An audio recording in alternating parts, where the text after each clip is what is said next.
And there wasn't a lot of laying like those. I mean, but we're just there. Yeah. And one thing led to another, and we kissed. And Glenn couldn't just have us kissing and not be official. Yeah, I was like... Hey guys, and welcome back to Little Black Book. You know what time it is. Yeah. Alright, listen, boom. Talking about OC Black Love again. Talking about this time, Yvette and Glenn. I love these two. They're so cute. Alright, listen. Let me stop that. Alright, listen. If you're new to the channel, make sure you like, share, subscribe. Click on the bell button for notification of the uploads. And for those of you returnees, well, you already know what it is, baby. Read what it says, baby. Minerals, blood. Do you understand? You got the minerals. You got the minerals. Alright, let's get into the video. Let's not take too long as well. Guys, if you haven't already as well, join our podcast called GSINAPOD. Here's a little brief. Well, still, there's loads of couples out there that are like 15. Yeah, and I'm like actually thinking about it now, but I feel like they're older. Like when you're 50 I don't and think you're 35. 8 years is that big of a gap, you know. At 30 and 22? 8 years older than Yeah, I don't think 30 and 22? I don't think that's big. 22-year-old man. I don't think that's bad if it's in that If you're numbers. looking at 22, but I'm thinking if you're I don't looking, think that's bad. Yeah. Except if it said 24 and if you're like 16, then it's like that's when it's like no baton. like and no literally, legal. but if you're like he's Alright, cool. So, obviously talking about Yvette and Glenn. Love these two. First of all, you already know straight away. You can see it already. Straight away. Color coordination, baby. Color coordination, baby. Looking all cute and stuff. You know what I'm saying? Like, that already just showed you straight away. These two want to be on the same level and playing field, okay? Number two, look at the proximity. Is there an ounce? Is there even a spot? Is there even a gap? I think air couldn't even pass through the two of them. Yeah? That's how tight they were on that sofa, okay? Alright? Yeah, there was no awkwardness you could see in their body language when they were facing each other. None at all. Yeah? And not only that, they, you know, I think both of them could, for a fair bit, especially the wife as well, especially Yvette, spent a lot of time looking at him rather than looking at the camera. He took a majority of the conversation, but she spent a lot of time looking at him as she was speaking and as she was listening. So I love that as well. So that was really brilliant as well. What was interesting for me, I guess, about their story is the fact that you know, Glenn is obviously a very resound, a very diplomatic and a very, I should say, how do we say this? Pulled man. Yeah, because he had an idea that, listen, he didn't want to kiss before marriage. And I respect it, I love it, and I'm with it. What was interesting, though, was that there was a slight uncomfortability. This is a tinge. I think, when I say uncomfortability, in the sense of the fact that the conversation was going somewhere, right? So as he was, you know, he was mentioning about what was happening, how they met, she then went and said, "Oh, but no, hold on, you forgetting about the kiss thing before marriage thing." Right? And as she says it, she was talking about saying, obviously, we were laying down. Okay, because remember, they've mentioned about the Lord earlier on as well. So probably the image of the Christ image or whatever probably is coming into play. But she mentioned about laying down. And for him, at that point in time, what was really interesting is the fact that when she said that, he was like, oh, no. And There wasn't a lot of laying like those. I mean, but we're just there. No. Like, he kind of almost wanted to like take it away from, I mean, we weren't really laying down. Like, bro, listen, ain't nobody going to come and catch you. Ain't nobody coming to tell you anything. You now married. We don't care what happened in the past, bro. Like, Jesus has done it all, okay? He paid the price, my friend.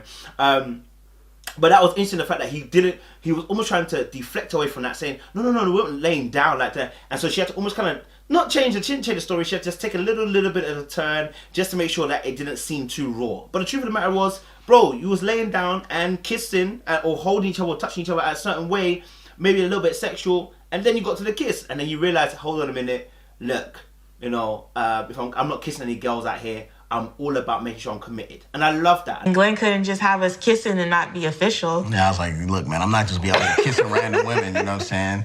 Not thotting it up like that, so we're going to go ahead. And I think we need more men to be like that, you know what I'm saying, that are committed to the cause and not just jumping from gala to gala to gala to gala, all right? So you can see that straight away, principled man, okay? What else I loved about them? is that they seem to be co-equal in their feelings. I love the fact that the story about the fact that he had a ring, okay, on layaway, and I'm guessing that means to be on payment. I'm not 100% sure about the lingo, but I'm guessing that's mean on payment. So you're paying it off bit by bit, right? And he said obviously he had bought his ring not too long into the relationship, bro. Like he was ready. Like mind you, that's 5 months after we started dating that he had a ring on layaway. Did you know you were gonna propose on Christmas Eve? I knew I was gonna propose when I got it off layaway. And actually, he was resound and ready to go. You understand? And then he said, obviously, he's ready to propose. They made it that it was a really funny thing that happened. Obviously, ready to propose by Christmas Eve. He said, "Listen, now I was ready to propose whenever Leeway done, right?" And they crack into laughter and joking and banter. But you can see and you can feel there is an energy of just vibes. That he had a ring on layaway. Did you know you were gonna propose on Christmas Eve? I knew I was gonna propose when I got it off layaway. Just good vibes, good loving, good energy. You want to be around that as a person who's single or even in a relationship. You want to be around a couple like this. Why? Because the energy is just electric, and it makes you feel comfortable knowing that they're okay, so you can be okay. I don't know if you've ever been in a room, yeah, where a couple's not okay. It's not okay for anybody, because at that point, shells can go loose, and it can be, and anybody can get shells. And you're not comfortable in that place. But when you get a couple like this, when you get a relationship like this, you're happy to be amongst them. They make you feel comfortable. They make you even check your own relationship like, hey, is there any more that we can do to be more, enlightened and be more, I should say, to be more hearty, to be more loving, right? Love that as well. It was interesting as well. They had different viewpoints when it came to the idea of conversation in the very beginning. He said it was like an interview. She was like, whoa, hold on a minute. It was like a conversational art or conversational piece or whatever. She's asking me where do I see myself in 5 years. You know what I mean? So these are like kind of like leading questions, you know. They're conversational pieces. They're like, It's an interview. You know, it's right. And it's interesting because I think women especially may think that they're doing conversation, but us as men, we're receiving the information as you're interrogating me, right? That can also be the case of the fact that that could be what he experienced, and the fact that that's his own experience, that's his own viewpoint, not necessarily the truth. So I can also understand that as well. So it was interesting that obviously that they had those two different viewpoints. But obviously Arsenal's like 5-year plan. He said he wasn't fazed by it, but it was interview style, which means that obviously, look, you know, she had a mind of being longevitous. Longevitous, wow, is that a word? She had in mind that, you know, she wants to go long term. She wants to be able to think about the future. That's what women do, right? And in his mind, he was like, listen, I'm just trying to get to know you kind of thing, right? That's why it turned into an interview, because you're not thinking long term at that particular point. These are like kind of like leading questions, you know. They're conversational pieces. They're like, It's an interview. Just there and then. You're not thinking, may say, long term. You're thinking, wow, let's just enjoy the moment. Let's just, you know, a moment like this, some people wait a lifetime. You know what I'm saying? So I see that as well. It's interesting as well that she was really hyping up his looks, saying, look how good looking he is, attractive he is, beautiful to look at, you know what I'm saying? When he was talking about why he decided to make this official, why he wants to go into a relationship with her, he didn't say about her good looks. No, I'm not saying that's necessarily a bad thing. You know what I'm saying? Like, you know, I like my missus. I like her body, man. Do you know what I mean? I'm not just like her body. I like her face. I like the way she smiles. I like the way she I like the way she just is. You know what I'm saying? But what I really love about her, okay, goes beyond just the outer shell. It goes into part like, and this is what he said. He said that the reason why he likes this girl. That just seems so sturdy, and like she had so much together. Like she really cared about her family. She cared about the people that were in it. And the reason why he likes his wife is because she was sturdy, okay? It's the fact that she wasn't just sturdy, she was consistent. The fact that she was consistent, she loved being around family, her kindness and family, the way she was family orientated. For him, that was enough.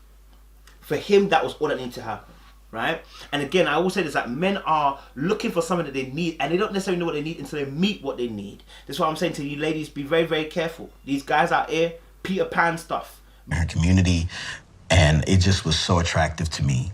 Yeah. And so we would hang out, and it just would I just like, man, I really think we like each other. Moving mad. You understand? Users and abusers. You know what I mean? So it was really interesting that in amongst that, you know, he chose that attribute rather than saying, you know, because she's buff and da-da-da. He said, no, listen, the fact that she loved her family and the fact that she was kind and generous to people around her, that's what drew me in. Which means that maybe that's what he needs as well. Yeah? Deep that as well.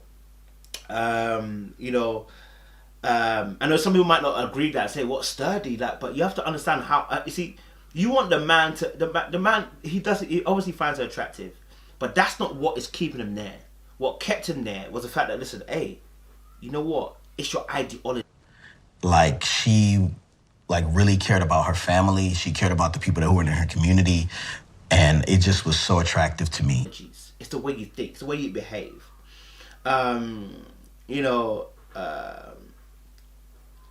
and so, you know, it's funny because, again, like I said, I think it's interesting as with those two because I really believe that they have a great kind of chemistry going on. And I think for us to learn anything from them is just that, look, enjoy your time, enjoy it. You want to be in the presence of somebody that you enjoy. You want to be in the presence of somebody that you love. You want to be in the presence of somebody that you actually like. Please do not enter a relationship where you are consciously having to consistently doubt whether this person likes you or not. As you heard from this gentleman, listen, he knew straight away. When you hear from these black love people, you hear them say these guys wanted them, or you know what I'm saying? You can hear the intention. There's none of this dilly and dally and doubting and doubting. No, I want you straight. You know, so don't accept anything less than that. Do you know what I mean? Don't be dragged into a situationship. Do you feel me? Black love. More love, more like it. Appreciate you guys. Stay locked, stay loaded. We appreciate you.